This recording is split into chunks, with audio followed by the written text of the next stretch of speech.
revolved on the question of democracy versus autocracy. Well, from the trenches of the Caribbean, that has never been the central contradiction, and it is not today. The central contradiction is about who gets what, when, where, and how, who owns and controls the resources, and who determines the distribution of those resources. That is how it has been, and that is how it is today. And the restless South, justifiably, are demanding a better share of what the world has to offer. The poor, the marginalized, the disadvantaged. We are in quest for sustainable development, for peace. We want to see the climate change issues resolved. We want a better environment, a better future for our children and grandchildren. It is more difficult now for those who have been wedded to imperialism and hegemony to co-opt or to contain or to control those whom they consider the restless ones in the South. But there's a time and season for everything. And what we have to do, and we know it and we heard it in all the speeches, we have to work together in solidarity with one another and not allow ourselves to be divided as hitherto. And it is this solidarity around specific objectives which will bring about the upliftment of ourselves and all humanity. Peace, security, sustainable development, a good environment, and prosperity for all, not just a handful in a few privileged countries. We have under consideration issues old and new, some continuing. Cuba is here, heroic Cuba. Cubans gave their lives in the struggle for the defense of the independence of Angola. And at the Battle of Cueto Valley, when they defeated the racist South Africans in conjunction with the forces of the MPLA, and in the process assisted in opening the cell doors of Nelson Mandela. Yet Cuba, with all its sacrifices, are still today bombarded by unilateral coercive measures. It is necessary and desirable that this NAM restates its solidarity with Cuba and call for the end to the criminal embargo of this magnificent land of our Caribbean. We have been making strides. Recently, by our own efforts in the community of states of Latin America and the Caribbean, we have set a framework together through the Argyle Declaration in St. Vincent and the Grenadines, a framework for peace between Guyana and Venezuela, and not to have open conflict. This is what we have to do in the NAM, this is what we have to do in the G77. Right before our very eyes, a terrible genocide is unfolding before us. The first genocide, the first televised genocide in human history. And yet, complicit nations in the West, in North America, in Europe, are arming and financing the forces in the Israeli government which are committing this horrendous act of barbarism. Surely, elemental humanity must demand that there be a ceasefire, and this should stop. You know, I was having a conversation with a woman who is not political. She was watching Al Jazeera and watching the slaughter of children, 10,000 in 100 days. And she said to me in an act of a cry of hopelessness, helplessness really, can't the world do something about this? And she burst in tears. Have we reached such a stage in our human condition that collectively we cannot be the conscience of the world and bring an end to this savagery against the Palestinian people?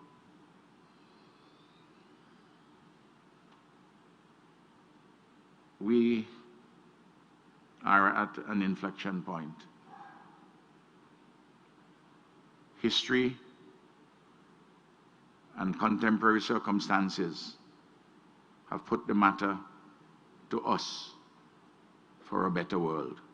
I thank President Museveni for hosting this particular meeting and following with the South Summit tomorrow, the G77, for his extraordinary leadership in Africa.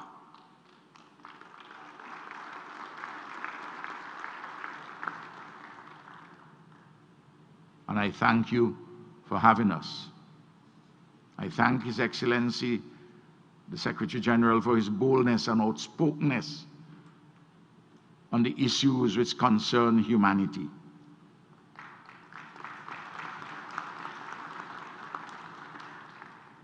Let us in the South join hands and hearts with progressive people across the world for a better life, a better world. Surely things can be brighter. Let's get on with it. Thank you.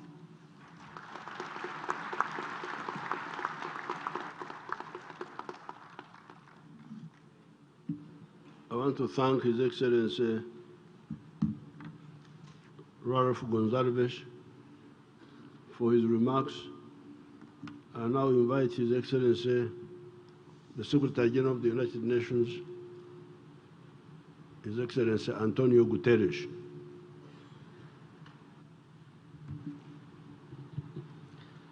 Excellencies, ladies and gentlemen, President Museveni, thank you for your warm welcome, and I congratulate Uganda on its chairmanship of the non-aligned movement.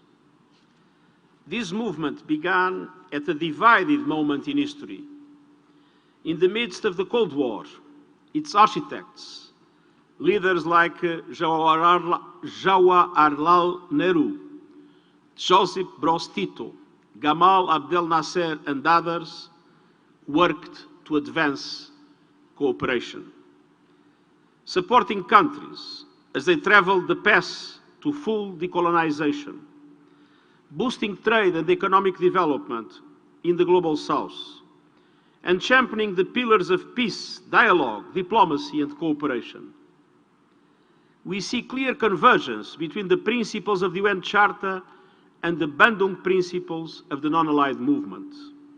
And you have an important role at the United Nations, as significant contributors to UN peacekeeping forces, as supporters of our work to uphold the United Nations Charter, international law and human rights, as champions of solidarity in times of crisis, including during and after the COVID-19 pandemic, and in your strong call for the elimination of nuclear weapons. Excellencies, ladies and gentlemen, this summit falls at another moment of deep division. Geopolitical tensions are rising. Democracy is eroding while populism and extremism are increasing. Our climate is breaking down, poverty and inequalities are rife, and the developing world faces its weakest economic growth in decades. And more countries than ever are struggling with debt distress or default. Human rights, international law, the Geneva Convention and the UN Charter are being flouted with impunity. And conflicts are raging and proliferating from Sudan to Ukraine to Gaza. Following the abhorrent Hamas attacks on 7 October, the wholesale destruction of Gaza and the number of civilian casualties caused by the Israeli army in such a short period are totally unprecedented during my mandate. And this includes 152 of our own UN staff members, a heartbreaking tragedy for our organization, for their families, and for those they were serving in Gaza. While humanitarian workers are doing their best to deliver relief, they face constant bombardments, daily dangers to themselves and their families, and the enormous constraints posed by damaged roads, communication blackouts, and access denials. Meanwhile, disease and anger are deepening. People are dying not only from bombs and bullets, but from lack of food and clean water, hospitals without power and medicine, and grueling journeys to even smaller slivers of land to escape the fighting. This must stop. I will not relent in my call for an immediate humanitarian ceasefire and the immediate and unconditional release of all hostages. And we must do all we can to prevent spillover of this conflict across the region, in the West Bank, across the blue line between Israel and Lebanon, and in Syria, Iraq, and the Red Sea. Excellencies, the refusal to accept the two-state solution for Israelis and Palestinians, and the denial of the right to statehood for the Palestinian people are unacceptable. These would indefinitely prolong a conflict that has become a major threat to global peace and security, exacerbate polarization, and embolden extremists everywhere. The right of the Palestinian people to build their own state must be recognized by all. Excellencies, within this swirl of uncertainty and instability, I see new opportunities for countries and the non-aligned movement to lead. This meeting's theme points the way, deepening cooperation for shared global affluence. But what does that mean in practical terms? First, global affluence depends on peace.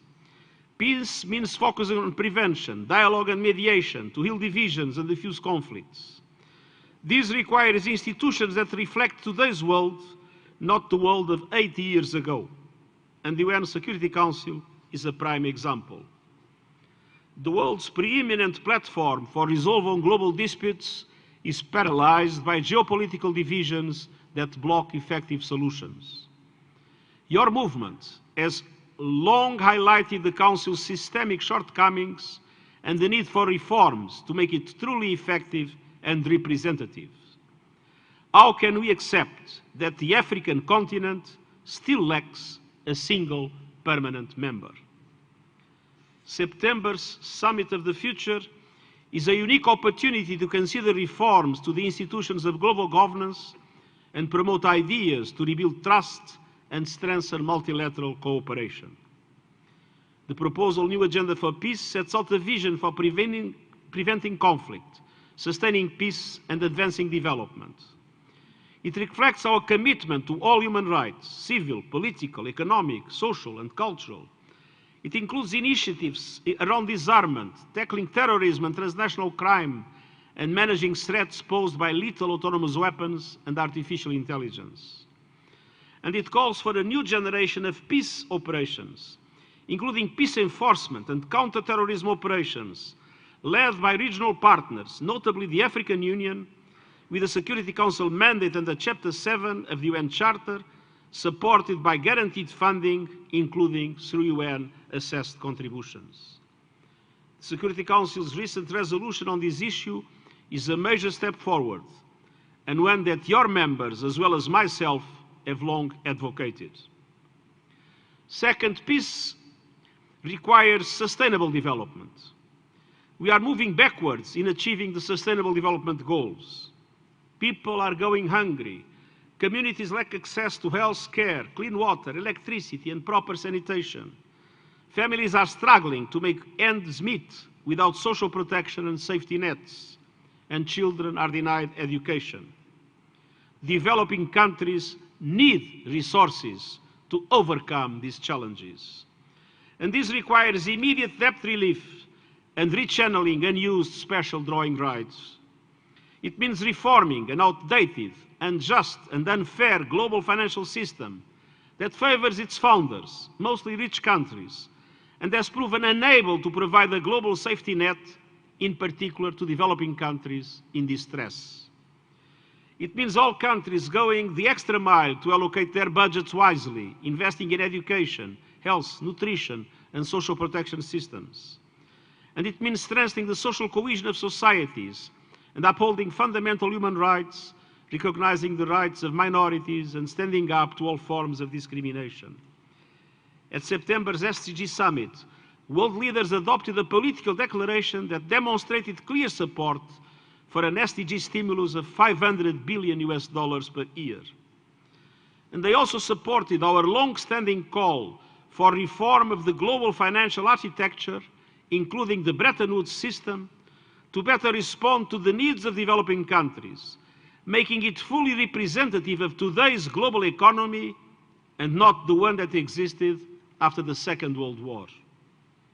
And at COP28, countries operationalized the long-awaited Loss and Damage Fund to support those countries most vulnerable to the devastation wrought by climate change. But contributions so far have been minimal, and developed countries have not yet fulfilled many of their long-standing commitments on climate finance. I urge the non-aligned movement to hold leaders to keep these promises this year. Excellencies, conflicts, poverty, inequality, geopolitical fragmentation, and climate catastrophe are the result of choices the world makes or fails to make. Guided by the solutions being discussed here and the spirit of trust, understanding, and solidarity that is infused in NAM from the start, I know we can tackle these challenges together and make the right choices in the time ahead, and I thank you.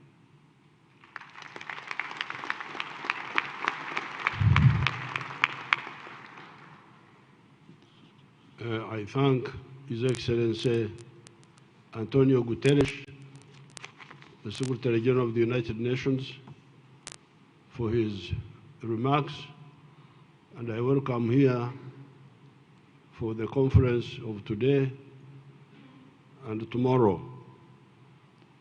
As we close, we should remind ourselves of our motto for this conference, which was deepening cooperation for global affluence. This will be the first time, if it is achieved in the coming years, that the whole world is affluent.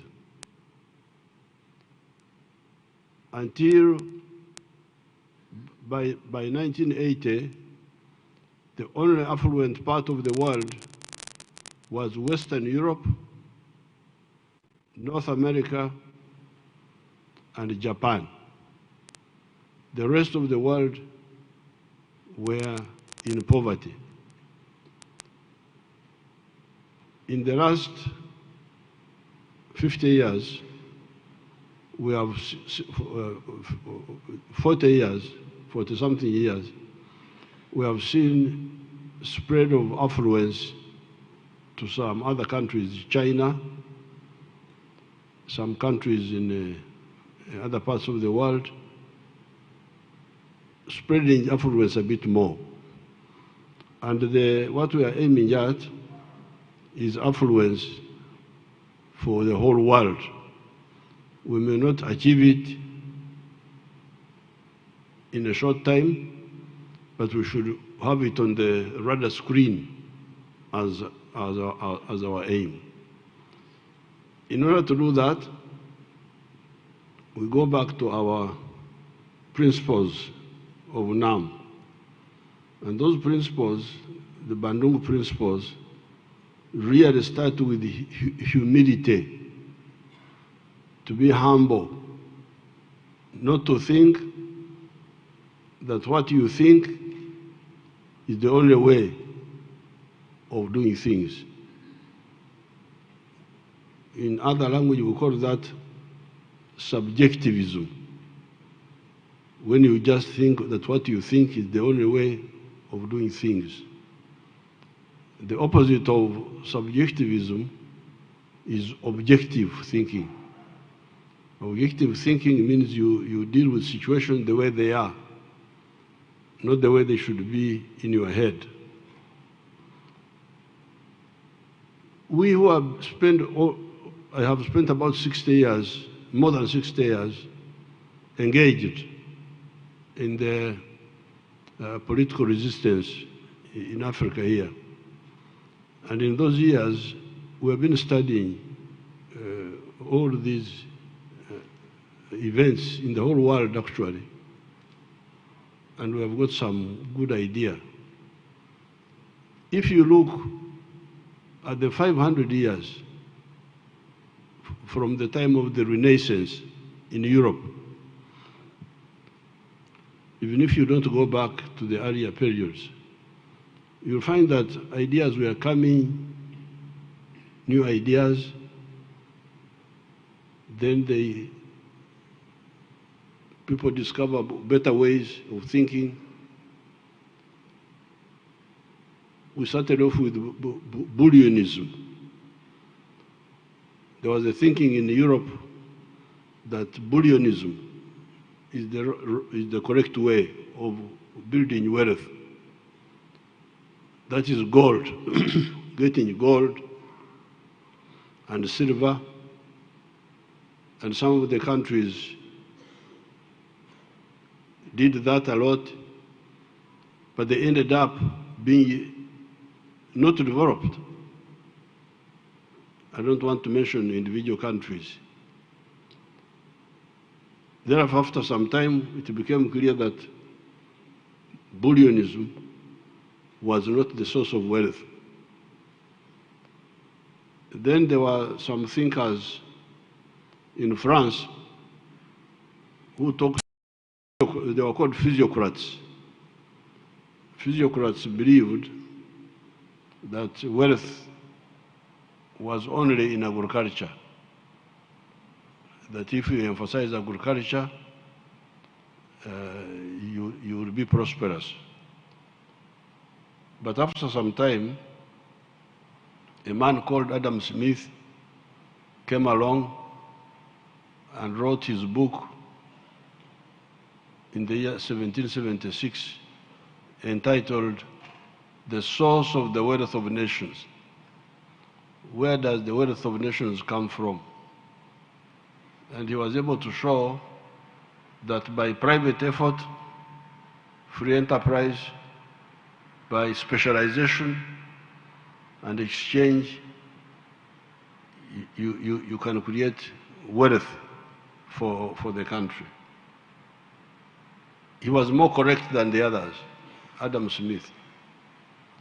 Then Karl Marx came and said, no, private property is the source of all evil. We should get rid of private property and collectivize wealth.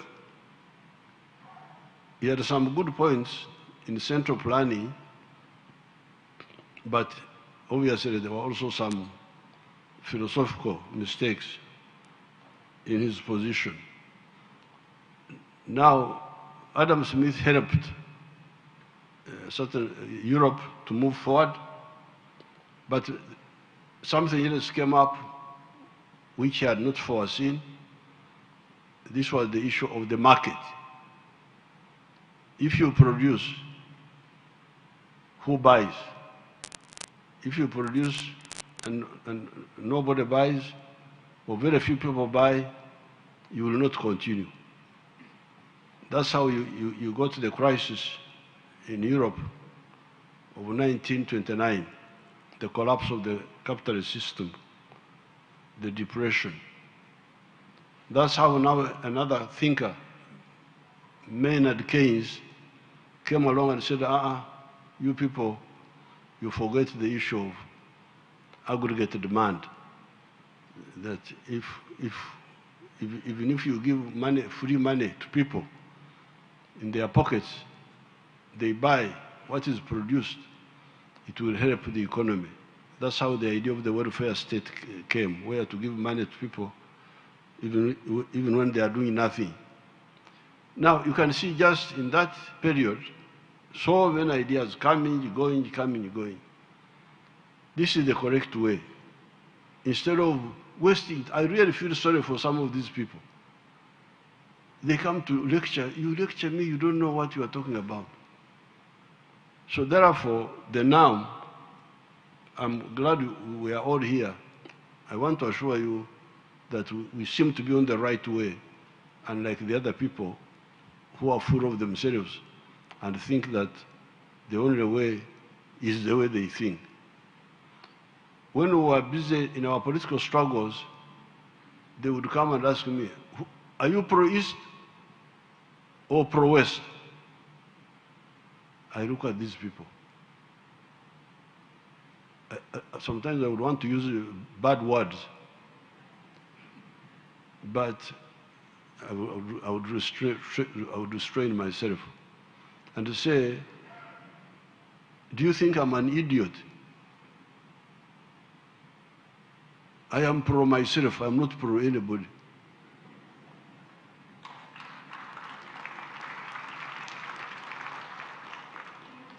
Why would you not have it in your head that this man or this group of people are pro their own interests?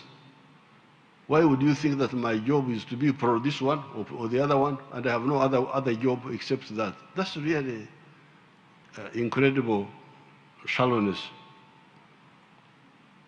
Therefore, it's good that this movement has been going on. We have the capacity to solve many of these problems if we cooperate among themselves, because remember, we have been saying that wealth comes from producing goods and services and selling them. Now that means three things. Number one, investment to produce the goods or the services. A factory, a hotel, a transport business, that is either good or service produced. And we can cooperate here. Those people with some surplus capital can invest in our countries, and we produce goods and services, which means that the NAM governments must create conducive atmosphere for investments to take place. The NAM countries also sometimes make mistakes. Like here in Uganda. Uganda was moving very well in the 1960s. Then we had a man called Idi Amin. I don't know whether you heard of him. He was a soldier, a British soldier, poor, no education. He came and took over the government. We decided to fight him. But in a very short time, he expelled our Asians. There were Asian people who had come from Asia and settled here, especially India, Pakistan. This property here, this is a joint venture between the government and one of those people, one of our Indian origin people. Idi Amin expelled all this. And yet they were a very active investment group. They were in sugar, they were in hotels, they were in steel production. So here you had a leader of a NAM country undermining his own economy. So therefore, it is very crucial that we study very carefully the issue of the investment climate in our respective countries. When we kicked out all these people and we came into government, we brought back, we gave back the properties of our Asian citizens and non-citizens that Idi Amin had taken. We gave them back. We had a hot debate in Parliament. Some people saying this, some other. We said no, they must get back their properties. And they got their properties. And this one here is one of those people who came back as soon as he heard that we had given him. He came back he was in London. He came back here. And the other day I was asking our people, how many factories have been built by our Indian returnees? They told me 900 factories they had built since they came back. So this is one front line of struggle. The atmosphere for investors to produce goods and services using the raw materials we have in our respective countries. Now, once you produce a good or a service, then the next challenge is who buys what you produce. Somebody must buy it, and buy it in big quantities so that you continue expanding. That's why there is the internal market. Like Uganda here, we are a population of 46 million people, so they buy. But the internal market of Uganda is not enough. That's why we need the regional market, integration in East Africa, in Africa, so that we deal with the issue of the market regionally and nationally. But internationally, since we are members of the same group of countries with similar interests, we should promote trade among ourselves. Because when I buy from you, I'm supporting your prosperity. And when you buy from me, you are supporting my prosperity. And we shall, I don't know how the Secretariat is organized of NAM and on the G77 to bring ideas of how we can promote and expand interstate trade among the NAM countries. We, the Africans, have been supporting, we, the Ugandans here, have been supporting the prosperity of others from our pockets by buying what they produce. You hear that I have been around for a long time. By 1962, when Uganda got independence, I was 18 years old, and I was already active as a youth, and I was following everything. At that time, we were buying British products because we were a British colony. We would buy British cars, Bedfords, Morris Minor, Austin. I remember those vehicles. Range Rover, only British vehicles, British-made vehicles. When we got independence, our leaders started importing vehicles from France, the Peugeots, from Germany, the Mercedes-Benz, but especially from Japan. And we have been buying a lot of vehicles from Japan. But Japan are not wise traders. I told them, I say, you Japanese, we are enriching you with our pockets. We are buying your vehicles. All clans of Japanese vehicles are here. Pajero, I don't know which clan, the other clan, Mitsubishi. Why don't you come and assemble at least these vehicles in Uganda? They were not interested. Okay. I see you want to take blood from me. You don't want to give some blood to me. Now, we are making our own vehicles.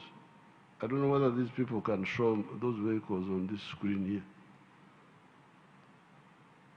Have you got those pictures or you have failed?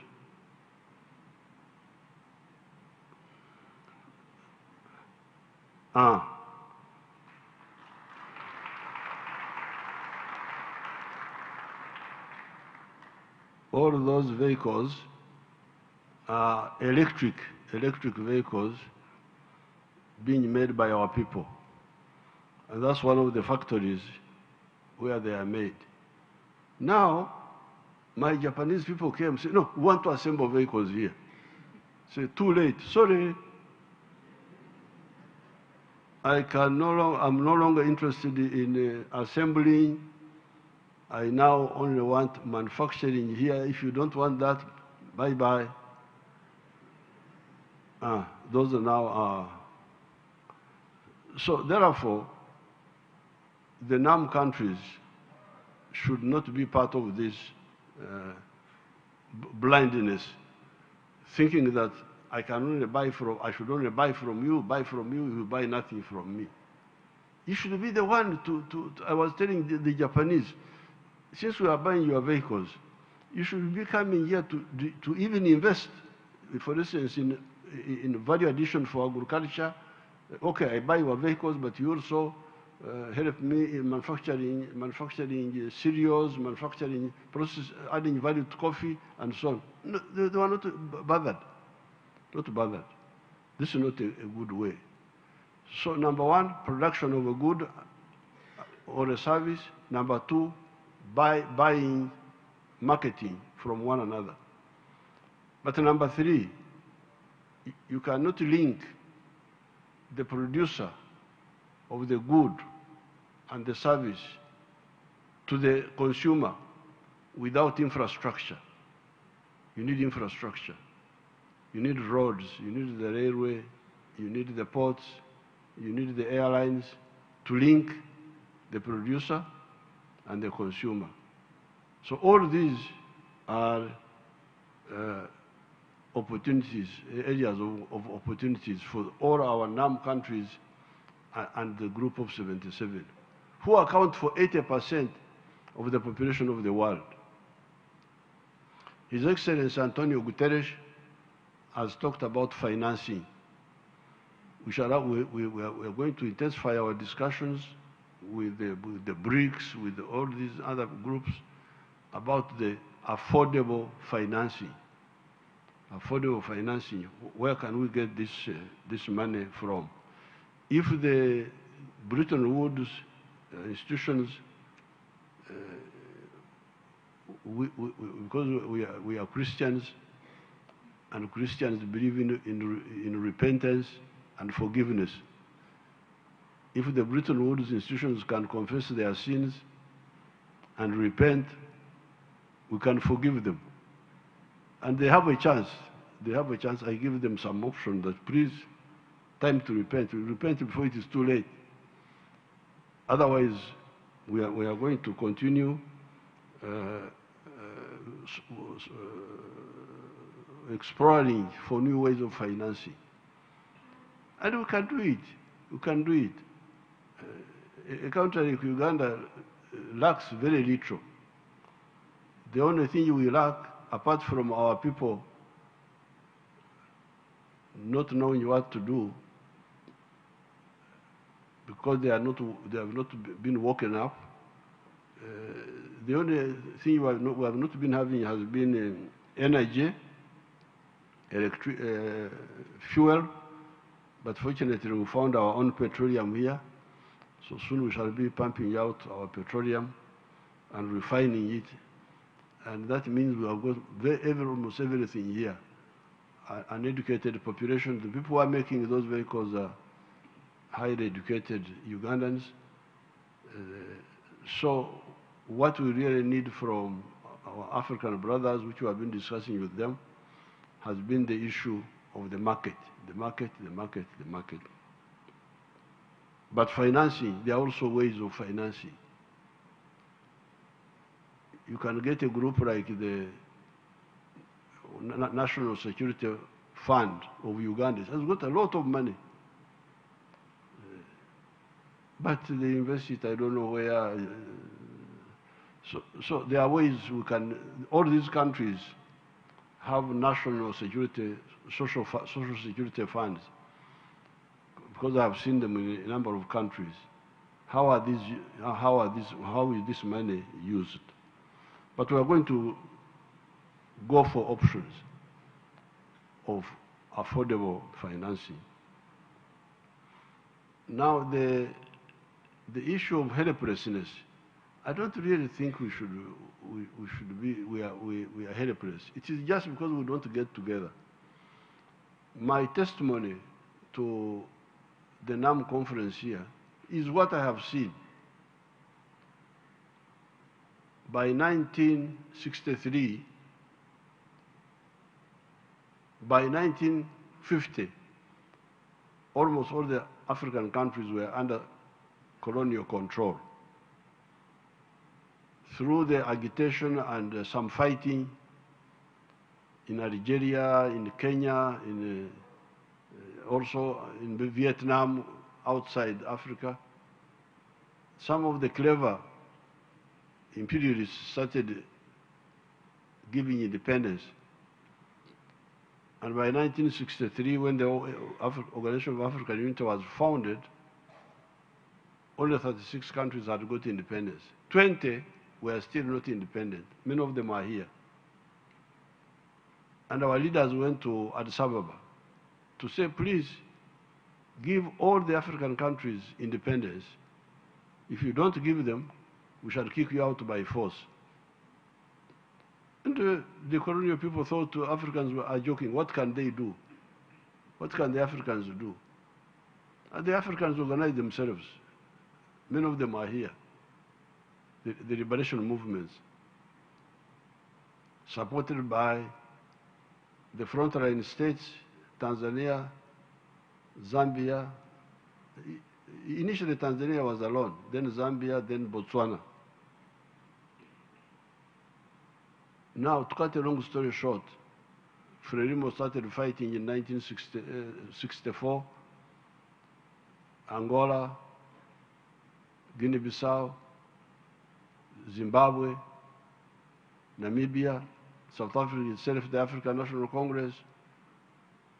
Now, the war in Mozambique started in 1964. By 1974, the Portuguese Empire collapsed. By 1980, Zimbabwe got independence. By 1990, Namibia got independence. By 1994, South Africa was liberated. So, where was the helplessness? It is just because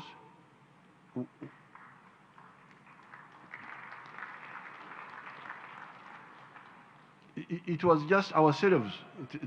Much of the problem is internal, within us. If we don't organize ourselves well, because here you had three players. You had the liberation movements in each country, the frontline states, which were nearby, supporting, and the socialist countries in the Soviet Union and China, but also progressive groups in the Western countries. And that's how we kicked out the invaders, by force, not by negotiation, or negotiation came later. So really, I don't think we are helpless. It is just we're not organized. How can we be 6 billion people? How can they be helpless? The ones who are helpless are the other ones, the other smaller group. But because we are not organized, we look helpless. But I can assure you, If we organize ourselves, we are not helpless. Now, finally, for our brothers and sisters from outside Africa, I want to mention to you that Africa has got huge potential. It is a huge continent, 12 million square miles. You can fit India into Africa 12 times, and India would fit there. But Africa is the origin of man. All of you here are are either Africans or former Africans.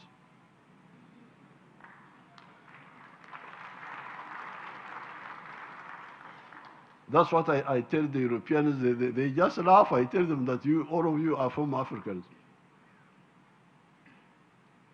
But until recently, the population of Africa was small because all human beings started here, and it is only 100,000 years ago that some human beings started going from Africa to other parts of the world, according to the literature we have.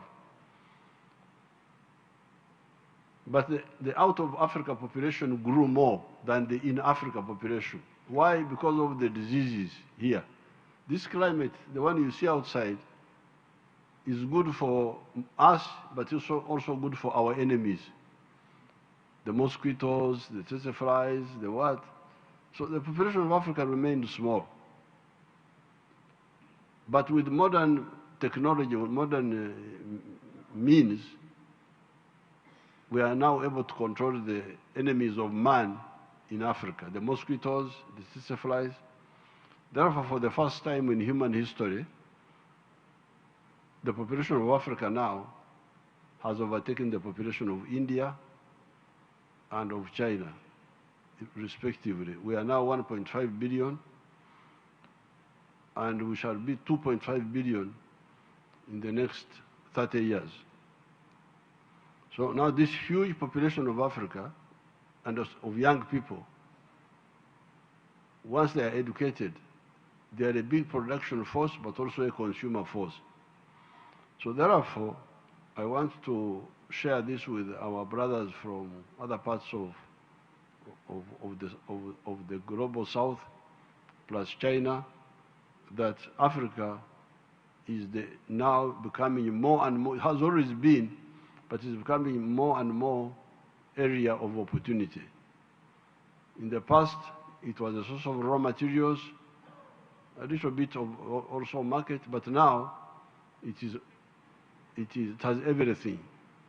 The raw materials, the production force, the consuming force. So bear this in mind.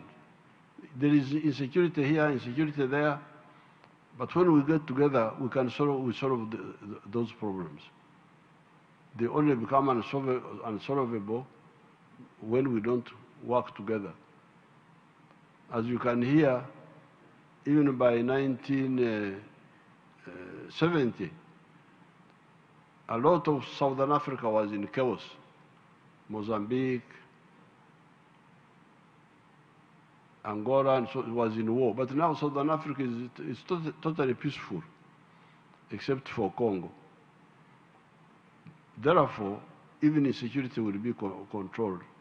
And I would want to just conclude by telling our brothers and sisters from outside Africa that please, Africa is becoming more and more an area of economic opportunity.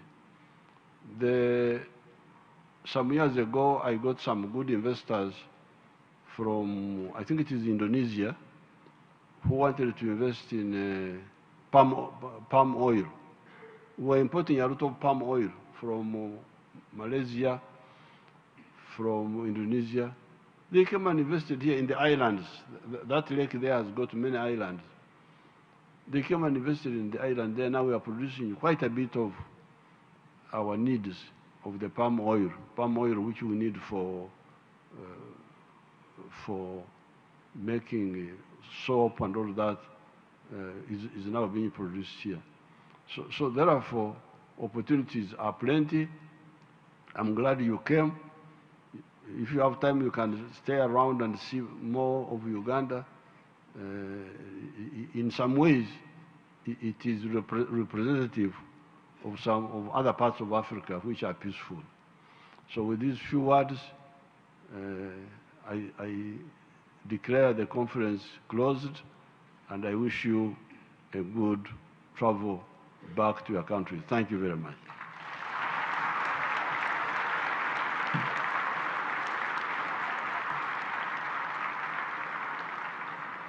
Conference closed.